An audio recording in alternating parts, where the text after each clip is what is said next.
I really believe in the old saying, day by day, what you do is what you become. Such a classic old cliche saying, but the cliches are often the truth. Undeniable, whatever you're doing, whatever you have been doing consistently, it's going to show itself, it's going to reveal itself. There's going to be evidence of that one way or another. There's actions and there's reactions. If somebody has done something specific daily for an extended period of time, like I said, there's likely going to be evidence of that. I saw this illustration once. There's this joggler. He's performing in front of an audience. They see how skilled he is. But behind him, what the audience doesn't see is countless of shattered pieces.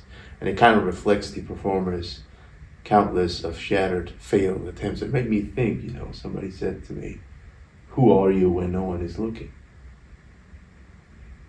It's a pretty good question. It's a deep one. Who are you when no one is looking? There's going to be a lot of the times in your life where you're going to be alone. And how is your thought process? What are you thinking about? What's the quality of your thoughts? What are you telling yourself? How is your internal dialogue? They say people are having, on average, 40,000 thoughts a day. That's what I've heard.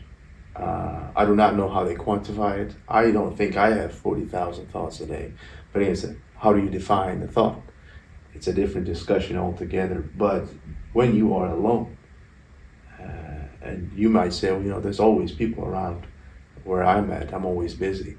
Well, I would argue still have some moments, some couple of minutes, maybe not hours, where you are alone. When you are sleeping, you are alone. And before you sleep, you are alone. And in those moments, when no one is around, when you don't have any external stimulus, and what you're thinking about, like I said, is going to dictate your life for the most part.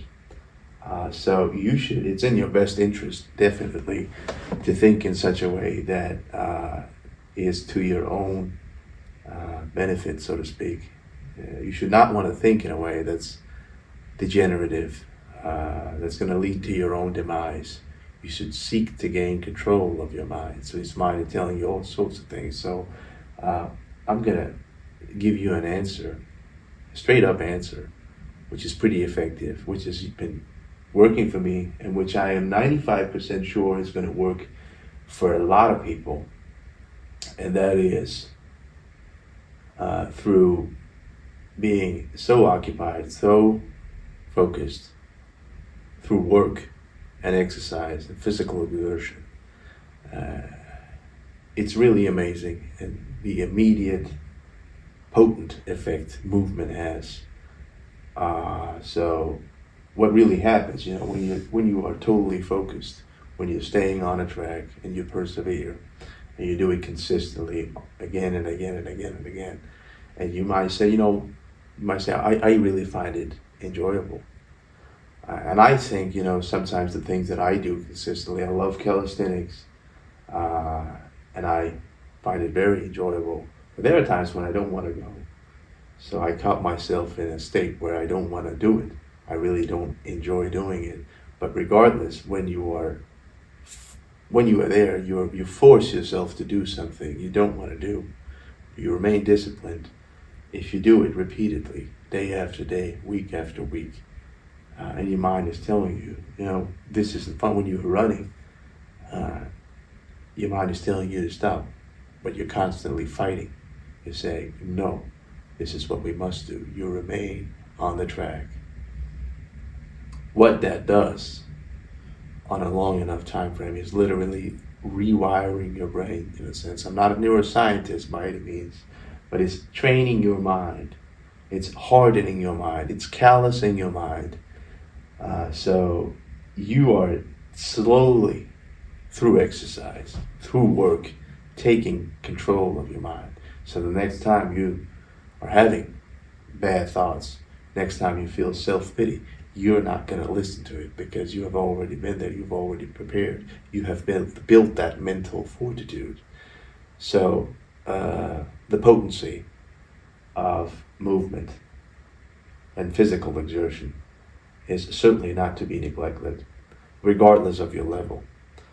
And it doesn't really have to be physical, actually.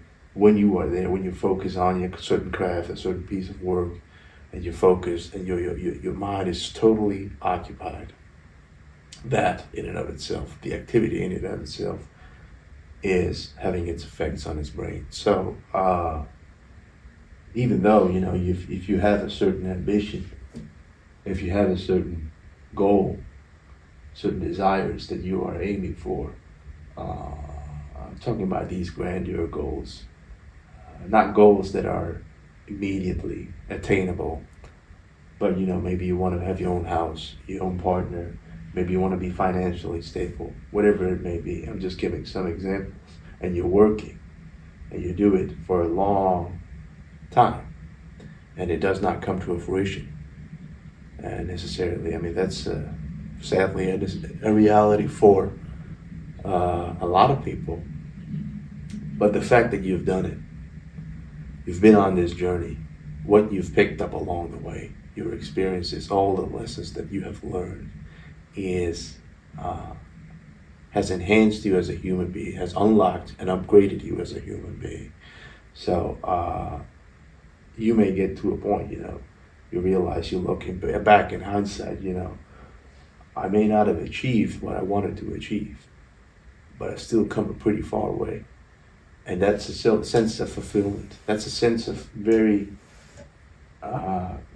peaceful. It gives you a certain degree of solace within your soul, and you feel totally at ease. I can give you my example, my personal example. For a long time, I've been wanting to be an actor. I love acting. Initially, I didn't want to be it, as a child, but after a certain drama class, after performing in front of my friends and my family and people, they were all super fascinated by it. I realized I might have some natural gift, some potential that I'm not tapping into. Potential, to give you a side note, does not necessarily, in most cases, does not mean value. I'll come back to that in a bit. But so I thought, maybe that's my calling. That's what I ought to do. I enjoyed doing it. It came so natural to me. I was good at it. So I started making videos of myself performing, doing impersonations of various kinds of famous celebrities and characters from movies. And I posted it on YouTube on this channel, actually, and it got some feedback, decent feedback, but I wasn't super famous. One thing is, you're doing it as a hobby. You're not, you're posting your own YouTube videos and you're amusing people, and they're giving you their recognition. But another thing is is professional work. Two different things, So if I wanted to take the professional route, I'm always going to have to rely on a certain gatekeeper. Making a movie is a pretty comprehensive project. There's a lot of people around, a lot of money involved. And you are just one piece of it. You are the person, an actor, the person, the outward face of it all. And you're taking all the credit. Most of the credit, I would say. But I'm always going to have to rely on the gatekeeper. So how do I get the attention of a gatekeeper? How do I get in front of a gatekeeper? I have to take some headshots. I have to showcase myself like I've already done on different casting platforms. I have to take the initiative to make myself more and more visible. So I got invited to one casting one time in 2023, July 2023, where I live. They said, we wanted to see you, would like to get to know you, your acting background, and, just have a small chit chat. So, okay, I'll come. So I got there, I did my job, and I said, this is who I am, and pretty much just summarized my acting background like I did to you right here. I say, okay, thank you for coming. We got what we needed. We are continuing the casting process. If you are the one who we wanted to invite to a callback, so different steps in this casting process. There's initial casting, then there's a callback. A few candidates get selected to a callback. If you are invited to a callback, you'll hear from us in a day or two. I got home, I heard from them, I got invited to a callback, so I got pretty excited. So next time at the callback, the director was there live. He wasn't there in person, but he was there on a live and on a video call. And he saw me and said, like, we'd like to see you do some certain movements and present yourself. And I did that. Okay, so okay, thank you. That's what we need. And if you are the one we select, you'll hear from us tomorrow. So I got home, and to my surprise, I was selected. After this was my first actual audition, and I got the role. It was a pretty good role. I mean, it's a commercial role. Got paid a lot of money. 2 days work, $5,500. Unbelievable. It was a good experience on being on set. It was quite a lucrative endeavor, to say the least. I mean, it was so easy for me. I didn't have any lines. I just had to do what I think any person could do it, literally. Anybody can just, if they're okay with being recorded, anybody can do these movements and they can have that kind of money. So it was a luxury for me. And it was amazing also. What I noticed being there on set is that regardless if you were an actor or musician or a costume designer, a stylist, or you're a director of photography, or you specialize in sound, regardless of your role, the fact that you got paid good money for doing what you like doing just created this amazing atmosphere. So I said, I really like this. I want more of this. It was only 2 days for me that they needed me, and I got paid $5,500. Like I said, it was super easy for me, and I wanted more. I was eager for more. But after that, I didn't get invited. I mean, you have to remember, there has to be a demand for this role, these kinds of roles. If there isn't a demand, there aren't things that are being produced. If you aren't getting invited, you're not producing anything. You have to be, when you are thinking of, these celebrities, these already established actors, they have managed to get a role, a pretty big role, in a very successful movie. That's going to elevate their status. So this was just a commercial role, and it ended up being, after 6 months' time, I finally saw the product. I mean, I got a lot of footage, raw footage, but I ended up only being recorded for like half a second. So that's how it is sometimes, But after that, this was in 2023, I haven't had any invitations for castings, and months go by, and I still am not. I don't call myself an actor. I'm not able to make it myself my own way of living. And this is an occupation where there's a lot of uncertainty. You don't know what your next job is going to come from. But months go by, and I'm still not where I wanted to be. I'm not able. My goal was to make it my own way of living. But if I'm not there yet, if I'm not successful in creating that, well, you start questioning and say, okay, what else can I do? So I'm taking matters into my own hand right now.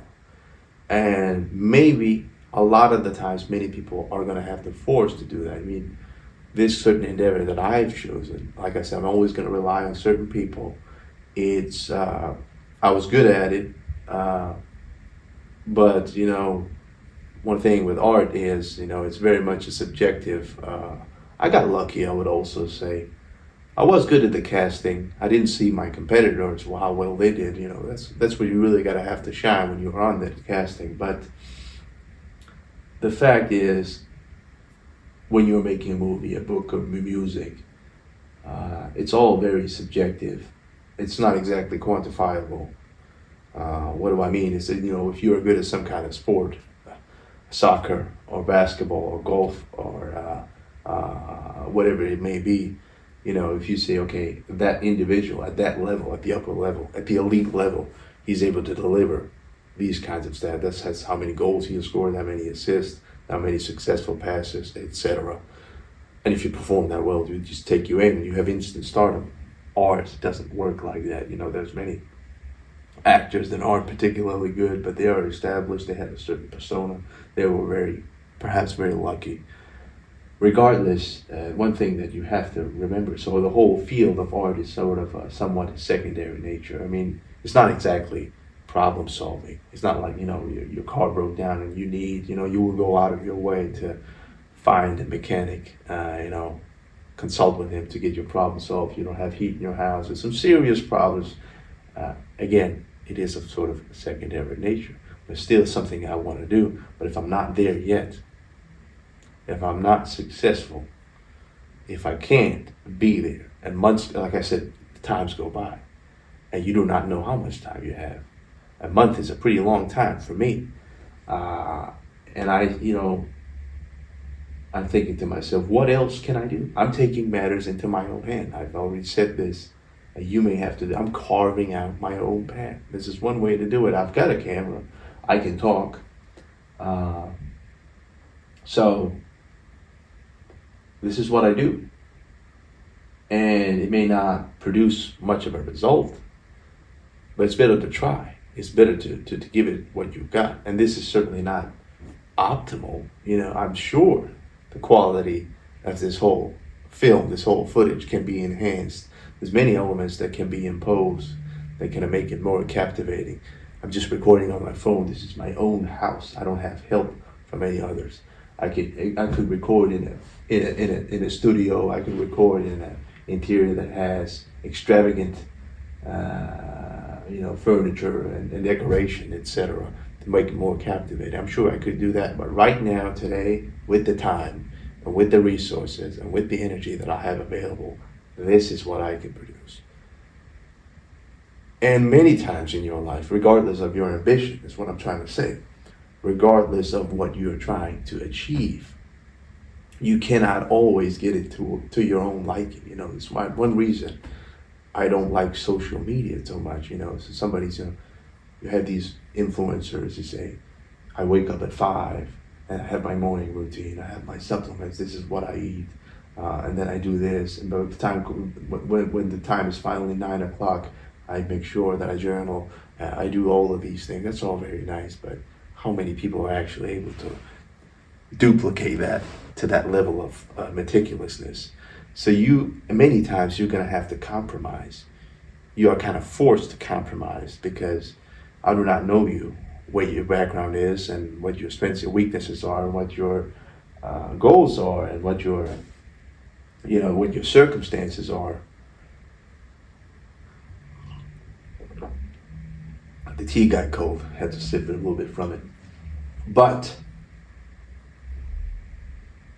you have to, again, like I said, with the time, with the resources, and with the energy, and with what you have to enhance that as much as you can. Sure, you cannot wait. I cannot wait.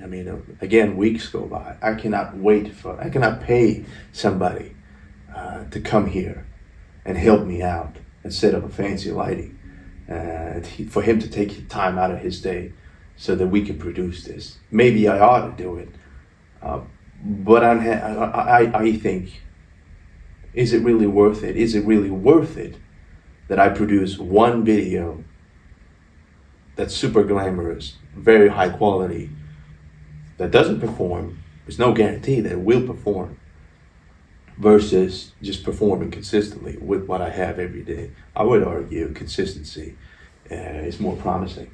But there's so many, but with the amount of information that exists today, it's very easy to get confused, I would say. And I've had people tell me, why don't you do social media? Why don't you create reels? I could do that. What kind of reels will I create? When you are going into any kind of field, it is always going to be in your best interest to conduct a thorough analysis. Look at the full picture. What are you dealing with? Okay, reels. What kind of reels performs? What kind of reels really garners the most attention? What do they look like? What do they do? So there's elements of, creating a captivating hook. There's always the element of, I recently heard somebody say, it can't be monotonous. So what I'm doing right now is pretty monotonous in my speech. There's no cutting. There's, because when you have something monotonous, it's very likely that people are going to scroll away. So you're always going to have to impose, there's different rules, maybe different techniques, always show something from a different angle, use these captions, use these sounds, try to be flamboyant, whatever it may be. I could do it, but I would have to instead of what I already do, instead of doing what comes natural to me. And I'm no editing expert. I do not know how to do this. Again, I'm doing this to the extent of my capability.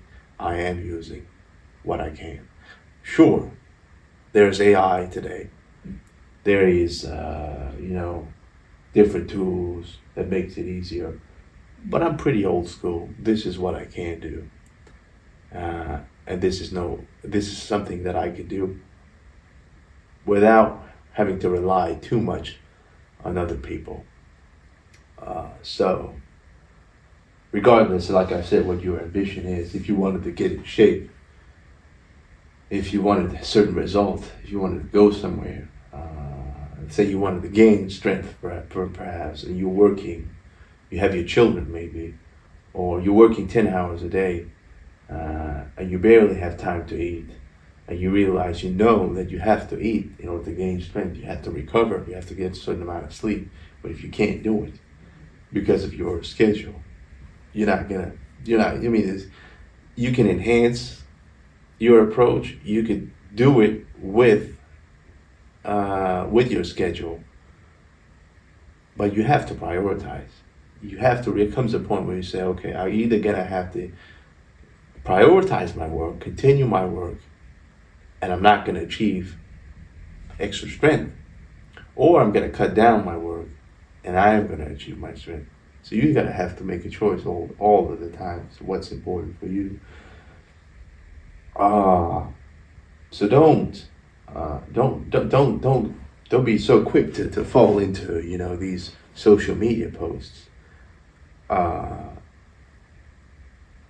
I'm very much a fan of this raw kind of footage, long form content, where I tell you, it's a very healthy activity to document, to look back and say, okay, this is unfiltered. This is raw footage of me just telling you sort of stuff. It's boring, but life, anything that's worth having, anything of meaning that you can attain, is most likely going to be, the process, the whole journey. Many times, many people will find it a bit tedious.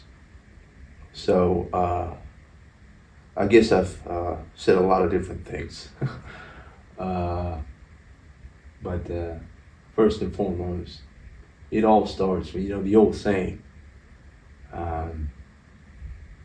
to know thyself is the ultimate. It all starts from there. Know your strengths, your weaknesses, what you want. Know your life circumstances. Know what you're dealing with. Who are you up against? What does it take? Can you perform to that level? Can you out-compete? These kinds of questions are super important. But if you're always occupied, especially in an increasingly fast-paced world as today, people don't have time to ask themselves these questions. Is this what I do? Sit here unbothered, undisturbed, in silence with myself. This is a sort of meditation for me. You cannot get to know yourself if you don't get to spend time with yourself. You do not let your thoughts allow expansion of the mind, so to speak. Silence is, in a sense, expansion of the mind. So it is important. You do not allow, only to a certain degree, you should allow external stimulus. But a lot of enlightenment comes from within. A lot of things come from within. So somebody said, there's always answers there if you really want to listen. So I guess there's some truth to that.